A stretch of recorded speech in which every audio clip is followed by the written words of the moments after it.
Hello fellow 997 enthusiasts. So today we will be tackling the spark plugs and coil packs on the GT3. Check the description for parts, torque values, and timestamps. This is a pretty simple job that I think anybody can tackle in an afternoon. I think the book time on this is about 3 hours.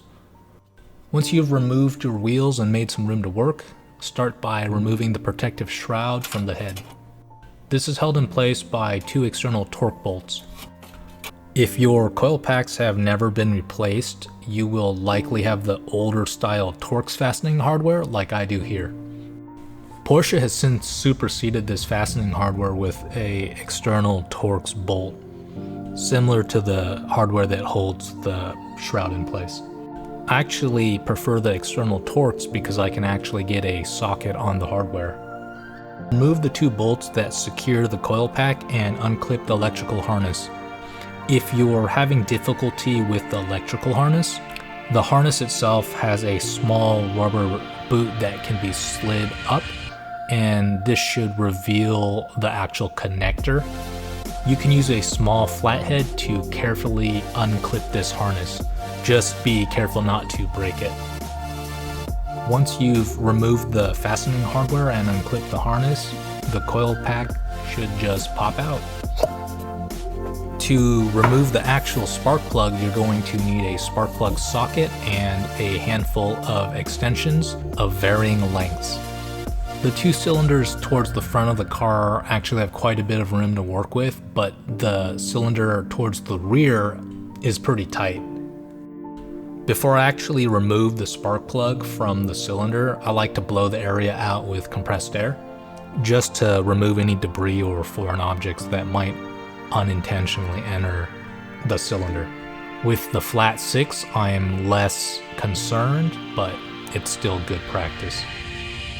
Now, we are going to find out if the person prior to us had any concept of lightly torquing something. Break the spark plug loose using your ratchet, then finish unthreading the rest of the spark plug by hand.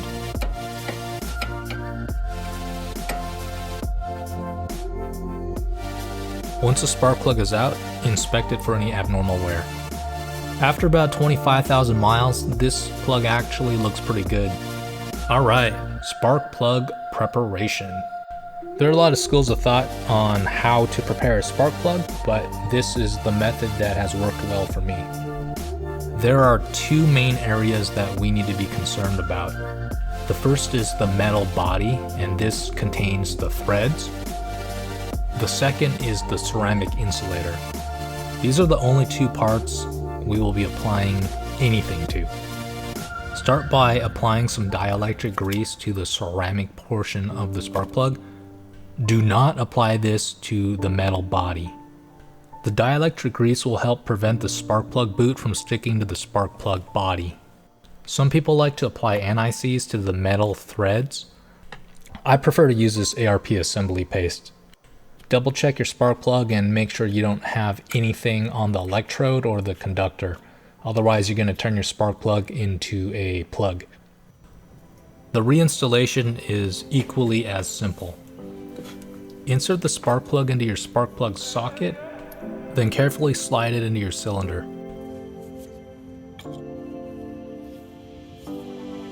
Verify your spark plug is seated, then start to slowly tighten down the spark plug by hand. The plug should thread with 0 resistance. If you find there is any resistance whatsoever, you need to stop and restart the process. There are quite a few things I can think of that I wouldn't want to happen to my car, and cross-threaded spark plugs are high on that list. After the spark plug has been fully seated, we can check the final torque value. If this is your first time working with spark plugs, I would 100% recommend you use a torque wrench. The torque value for the spark plugs is 22 foot-pounds. I would also highly recommend verifying torque values that are provided by people on the internet before actually using them. Obviously, if you've done this before, you can bypass the torque wrench and just snug these down. Once you're satisfied with the spark plug, reinsert the coil pack with its fastening hardware and start tightening the bolts down by hand.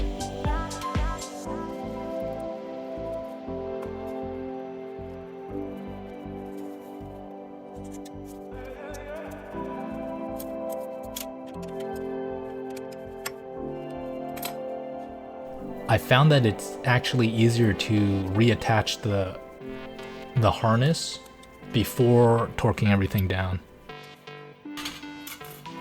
Once you're happy with everything, you can finish this up by reinstalling the protective shroud. Totally optional, but if you have any of that assembly paste, you can also apply it to these bolts. That's it. Start the car and check for any fault codes, but if all has gone well, you have saved yourself about $300 plus. Until next time. Since the video clip I showed earlier is of the easiest cylinders, here is a extended version from start to finish. The furthest back cylinder is actually the most difficult because there's not a lot of room to work with. You'll notice I have to insert the spark plug socket first before I attach the extension, and then finally the ratchet. The removal and reinstallation procedure is very similar. Once I've got the spark plug seated and torqued down, I reinstall the coil pack and fastening hardware. This electrical connector is super annoying, but the rest are a non-issue. I'll speed this video up so we can move on to the remaining cylinders. Once you finish the rear cylinder, the remaining cylinders are pretty easy. Lots of room to work with here.